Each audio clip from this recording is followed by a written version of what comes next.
नमस्कार. मी साई कदम आपल्या युट्यूब चॅनलवरती आपलं स्वागत करतो. आज ह्या ज्या मेन टॉपिकवरती आपण कव्हर करणार आहोत तो टॉपिक आहे फिट राहण्यासाठी किंवा मसल ग्रोथ करण्यासाठी आपल्याला काय करायला पाहिजे.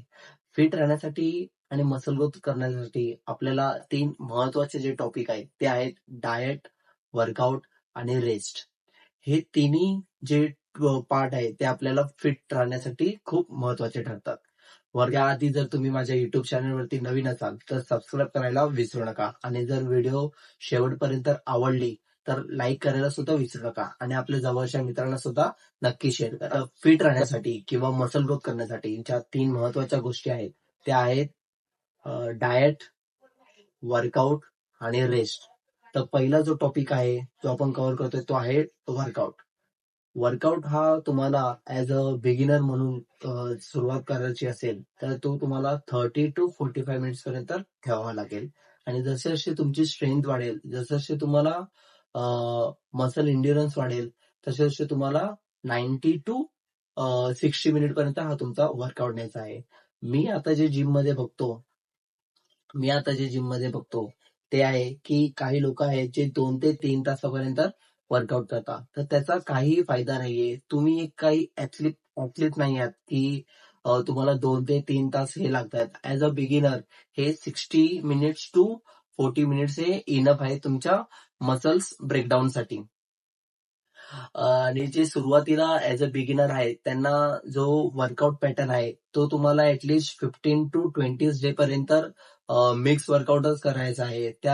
त्यामुळे तुमच्या बॉडीमध्ये जी रिकव्हरी आहे किंवा तुमच्या बॉडीमध्ये जे फॉर्म्स अँड टेक्निक्स आहेत ते सुद्धा प्रॉपर वेव मध्ये येतील.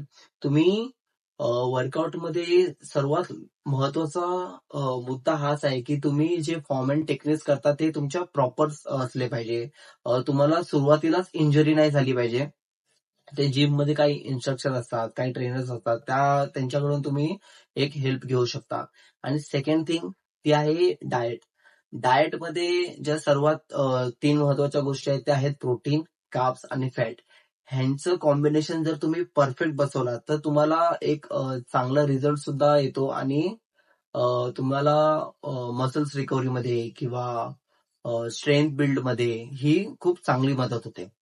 तर तुम्हाला तो जो रेशो आहे तो प्रोटीनचा तुम्हाला 50%, कार्ब्सचा 30% आणि फॅटचा हा 20% ठेवायचा आहे. त्यामुळे तुम्हाला रिझल्टही चांगला येईल, तुमची स्ट्रेंथही चांगली वाढेल. आता प्रोटीन मध्ये जर तुम्ही नॉन व्हेजिटेरियन असाल तर चिकन झाले, फिश झाले, अंडी झाली ह्याचा तुम्ही उपयोग करू शकता. आणि जर व्हेजिटेरियन असाल तर मिल्क आहे, कर्ड आहे, पनीर आहे, टोफू आहे, सोयाबीन आहे, सोया चंक्स आहेत, राजमा आहेत. व्हेज मध्ये सुद्धा तेवढेच सोर्सेस आहेत, पण जे प्रायमरी सोर्सेस आहेत ते आहेत आपल्या नॉन व्हेजिटेरियन्स मध्ये. आणि जर तुमचा शेड्यूल खूप बिझी असेल, तुम्हाला खायला वेळ नसेल तर जो बेस्ट ऑप्शन आहे जो तुमचा प्रोटीन इंटेक कम्प्लीट करू शकतो तो आहे वे प्रोटीन. वे प्रोटीन हे तुम्ही कुठल्याही कंपनीचं, कुठल्याही ब्रँडचं घेऊ शकता. ते फक्त जो तुम्ही ब्रँड घेताय तो फक्त जेन्युअन आणि रिअल असला पाहिजे. And third and important part आहे तो आहे रेस्ट. डेली 24 आवर्स मधून 1 तास हा तुमच्या वर्कआउटला तुम्ही दिला पाहिजे आणि जे 7 to 8 आवर्स आहेत ते तुमच्या रेस्टला गेले पाहिजेत. तुम्हाला रेस्ट ना कमी घ्यायची आहे ना जास्त घ्यायची आहे. इफ इन केस जर तुमच्या डेली लाईफमुळे तुम्हाला एक 5 to 6 आवर्सचा जर रेस्ट भेटत असेल तर तुम्ही आफ्टरनूनला एक पॉवर नॅप सुद्धा घेऊ शकता. आणि पॉवर नॅप हा फक्त 90 मिनिट्सचाच असावा. असं नाही की 2 ते 3 तास तुम्ही नॅप घेताय.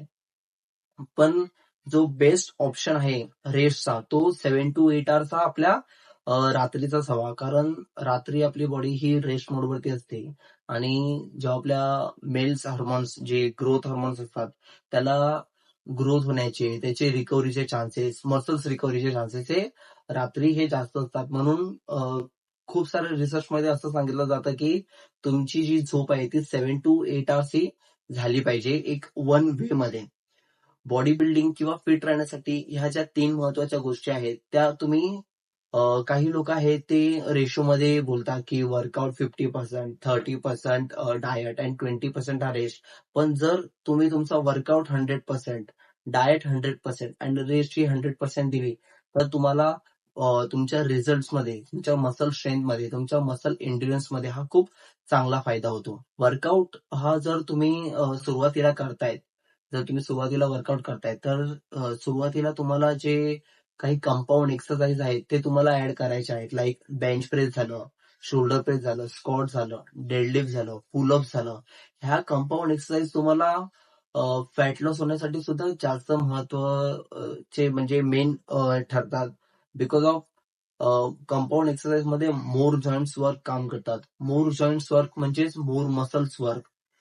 तुमच्या बॉडीमधले जेवढे जॉईंट्स हे काम करतील तेवढे तुमच्या मसल्सला किंवा फॅटला जास्त हे करतील. तुमच्या बॉडीतला जो फॅट आहे जेवढा ऍज अ एनर्जी म्हणून काम करेल तेवढाच तुम्हाला फॅट लॉस होण्यासाठी हेल्प होईल.